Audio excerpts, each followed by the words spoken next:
नमस्कार, मैं पवन Ahlawat Haryana reporter citizen में आपका हार्दिक स्वागत करता हूं।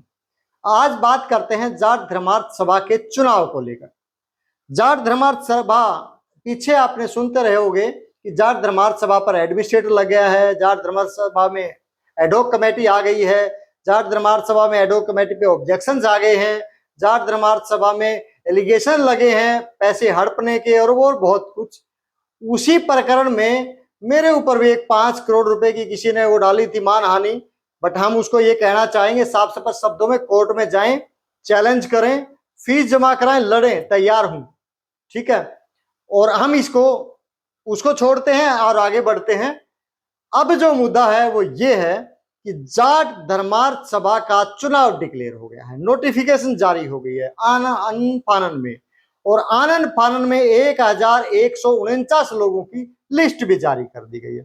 क्या सच्चाई है लिस्ट की और क्या सच्चाई है चुनाव की, मैं बात करता हूं। सबसे पहले हम बात करते हैं, जाट धर्मार्थ सभा ने एक नोटिफिकेशन जारी किया है दैनिक जागरण में, मैं उसी के हवाले से बात करता हूं। चुनाव अधिसूचना की जो तारीख उन्होंने निर्धारित की है वो 17/7/2025 कल की थी। निर्वाचन सदस्यों की जो सूची लगनी है, वोटर लिस्ट लगनी है, वो आज लगनी थी, जो लग चुके हैं 1149 लोगों की सूची लग गई है 18 तारीख।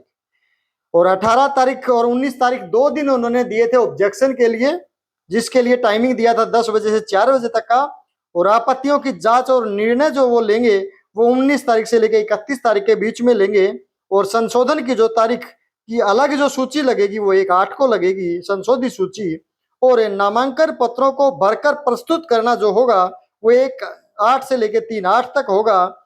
और उसके बाद 3/8 को स्क्रूटनी कह लो, जांच कह लो, और 4 तारीख को नामांकन वापिस होंगे, 5 तारीख को वैध सूची जारी हो जाएगी, 5 ही तारीख को चुनाव चिन्ह आवंटित हो जाएंगे। और चुनाव की तिथि और जो समय है वो है 10/8/2025, मतलब 10 अगस्त 2025। टाइम है 10 बजे से 4 बजे तक, और स्थान रहेगा जाट धर्मशाला अर्बन स्टेट जींद।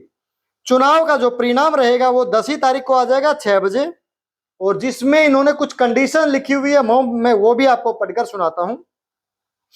चुनाव अधिकारी का जो निर्णय होगा वो अंतिम व सर्वमान्य होगा।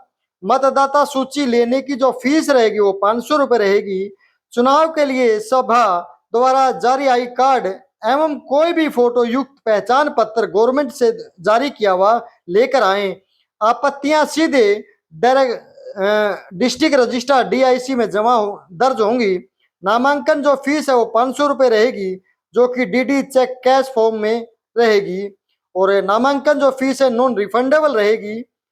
उसके बाद उन्होंने जो लिखा है वो है ये, नामांकन भरने के लिए सभा द्वारा जारी ID कार्ड और 2 फोटो युक्त पहचान पत्र गवर्नमेंट इशूड एवं 4 पासपोर्ट साइज फोटो अनिवार्य है। ये तो है जाट धर्मार्थ सभा की अधिसूचना कोलिजियम के गठन की। और बात यहाँ आती है कि ये चुनाव डिक्लेयर हो गए, बहुत अच्छी बात है, बहुत खुशी की बात है कि एक कहीं ना कहीं ये चीज पहुंची। और एक इसमें दुख की बात ये है कि जहां सर्वसम्मति होती आ रही थी वो चुनाव तक पहुंच गई। सबसे पहले कुछ चीजें क्लियर करूंगा कि 1149 लोगों की सूची क्यों जारी की गई और कौन है वो 1149 लोगों की सूची जारी करने वाला व्यक्ति। जो उन्होंने लिस्ट दी, जो वहां चस्पा की हुई है, चिपकाई हुई है, वहीं पे जो कोई भी जाके जाट धर्मशाला में देख सकता है। 1149 लोगों की सूची है, 105 कोलिजियम है। और उस सूची के अनुसार जो वो सूची है उसको जारी करने वाले की नाम भी है। वो जारी करने वाला कौन है सुनिए। कार्रवाई रजिस्टर का पेज नंबर 31, जिसके अंदर ये मैं पढ़ के सुनाता हूं, उसमें क्या लिखा हुआ है साफ स्पष्ट शब्दों में। और ये सूची जो है 1149 लोगों की किसके द्वारा जारी की गई थी आपको समझ में आ जाएगा। पहले ये सुनिए, स्क्रीन पे आप देखते रहिए। आज दिनांक ये है कार्रवाई रजिस्टर पेज नंबर 31 18/12/2017 का, जिसके अंदर कार्रवाई रजिस्टर में लिखा जाता है, आज दिनांक 18/12/2017 को प्रातः 11 बजे जाट धर्मार्थ सभा अर्बन स्टेट जींद की आम सभा की विशेष चौथी बैठक के प्रधान चौधरी आजाद सिंह पवार की अध्यक्षता में हुई। बैठक में 98 सदस्य हाजिर हुए। बैठक की काफी सदस्यों ने अपने अपने विचार रखे और नए प्रधान के चयन के लिए सर्वसम्मति बनाने का प्रयास किया। कुछ सदस्यों ने बताया कि भूतपूर्व महासचिव चौधरी कुलदीप सिंह ढांडा के भाई का स्वर्गवास हो चुका है और कुछ सदस्य वहां बैठे हैं। उन्हें मांग की कि किसी अवकाश के दिन अर्थात 24/12/2017 को अगली आम सभा की बैठक बुलाई जाए ताकि सभी सदस्य जो हैं अपने विचार रखकर सर्वसम्मति बनाने का प्रयास कर सके। सदस्यों की मांग पर बैठक 24/12/2017 के लिए स्थगित की गई। बैठक प्रातः 11 बजे होगी। उसकी एक प्रति जिला रजिस्ट्रार फर्म एंड समिति जींद को सूचनार्थ भेजी जाने तथा 1149 सदस्य जिसको वोट डालने का अधिकार होगा। यह लिस्ट भी www.जाटधर्मशाला.com सभा की साइट पर डाल दी गई है और 105 कोलिजियम तैयार किए गए हैं कि एरिया के आधार पर बनाए गए। ये कुछ लाइन जो है उसमें थोड़ा डाउट है कि एरिया के आधार पर बनाए गए, कुछ सिग्नेचर से थोड़ा ऊपर है, उसमें आप देखिए। बात इसकी नहीं है, बात यह है कि इसमें दस्तक किसके हैं। बात इसमें यह है कि दस्तक किसके हैं, आजाद सिंह पवार जी के। और दूसरे व्यक्ति कौन है, तेजेंद्र सिंह ढुल, बीजेपी। फिर कहेंगे आप बीजेपी की बात करते हो, बात है जिला अध्यक्ष है आज ये, उस दिन वकील थे और उसके मेंबर भी थे। ये तो थी कि 1149 लोगों की सच्चाई की ये लिस्ट जो आज जारी हुई है वो 2017 में आई थी। 2017 की लिस्ट आज क्यों आई, सबके मन में यही है। और सब सोच रहे होंगे कि इस पे ऑब्जेक्शन होना चाहिए, सब अपने अपने तरीके से सोच रहे हैं, मेरा नाम नहीं आया, उसका आ गया, उसका नहीं आया, उसका आ गया।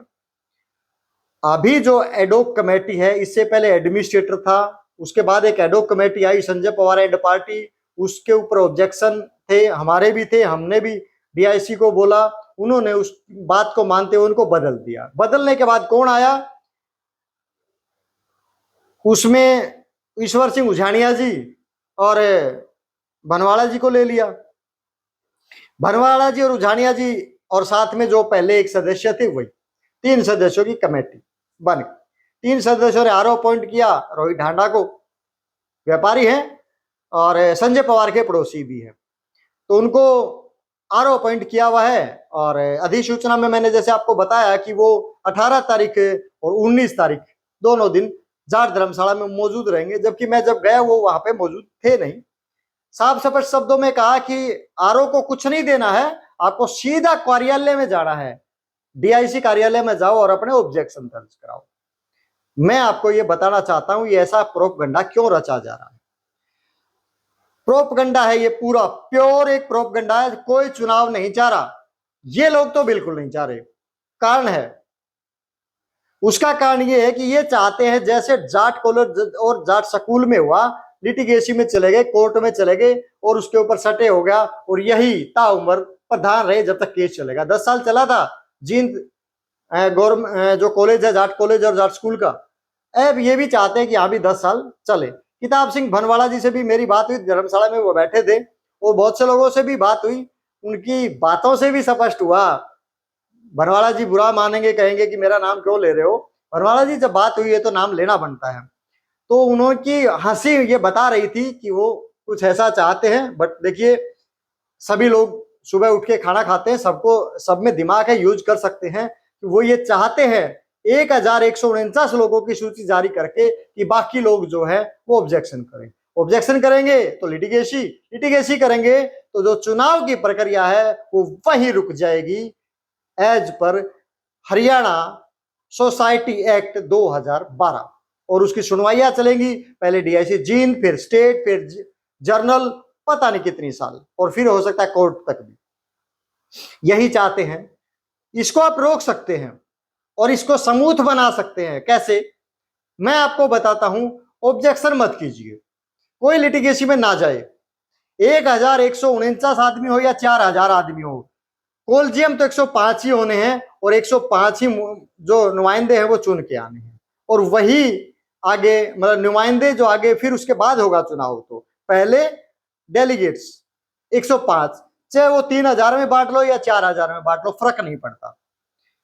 ऑब्जेक्शन ना करें, मेरी सलाह है, क्योंकि उनको वो हवा मिलेगी उस बात से कि वो ये कहेंगे हम तो साफ सुथरा चुनाव चाहते थे, इन लोगों ने ऑब्जेक्शन लगाया है, इन्होंने ही धर्मशाला का जो चुनाव है रुकवाने का प्रयास किया है। आप लोगों पे ठेकरा फोड़ना चाहते हैं। हकीकत यह है कि अपना व्यक्ति भेज के भी चुनाव की प्रक्रिया को रुकवाना चाहेंगे, क्योंकि ये चाहेंगे कि जब तक बीजेपी सरकार है या कोई भी सरकार, मैं बीजेपी के ऊपर ज्यादा बातें करता हूं तो कुछ लोग ये कहने लग जाते हैं आप तो केवल बीजेपी की बातें करते, उसी के विरोधी हो। नहीं, जो सरकार होगी हम उसी की करेंगे। अब कांग्रेस की बात कैसे करें, वो तो काफी टाइम से विपक्ष में है, इन्हें लोग की बात करें कैसे करें। अभय सिंह चौटाला जी बेचारे खुद विपक्ष में है, वो उनको खुद हरा दिया जिनके लिए इस्तीफा दिया उन्होंने, तो हम उनकी बात नहीं कर रहे, हम बात उसी की करेंगे जिसकी सरकार है, और सरकार ही जो होती है उसी पे बात की जाती है, उसी का नाम आता है, इसलिए बीजेपी की हम बात करते हैं। बात मुद्दे पे आते हैं जाट धर्मशाला की, तो मेरा मानना यह है कि लिटिगेशन में जाके 10 साल तक बैठना चाहते हैं, आप इनको मौका ना दें, 105 डेलीगेट चुने और चुनाव होने दें, चुनाव शांतिपूर्वक संपन्न करवाएं बिल्कुल, और हो सके तो सर्वसम्मति करने की कोशिश करें।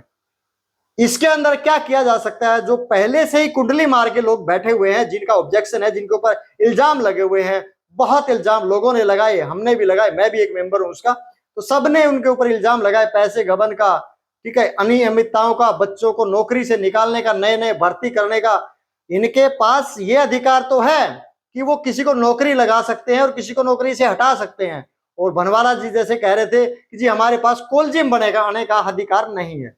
कहाँ है लेटर जो डीआईसी को आपने लिखा कि हम कोलजियम बनाना चाहते हैं, गाइडलाइंस दे दो। जो गाइडलाइंस आपने किसी एम्प्लॉय को हटाने के लिए मांगी थी, वही क्यों नहीं मांगी आपने गाइडलाइंस? क्या डीआईसी ने बोला आपको कोलजियम नहीं बना सकते? क्या किसी कानून में लिखा हुआ आप कोलजियम नहीं बना सकते? कोलजियम नहीं बनाओगे तो चुनाव कैसे कराओगे?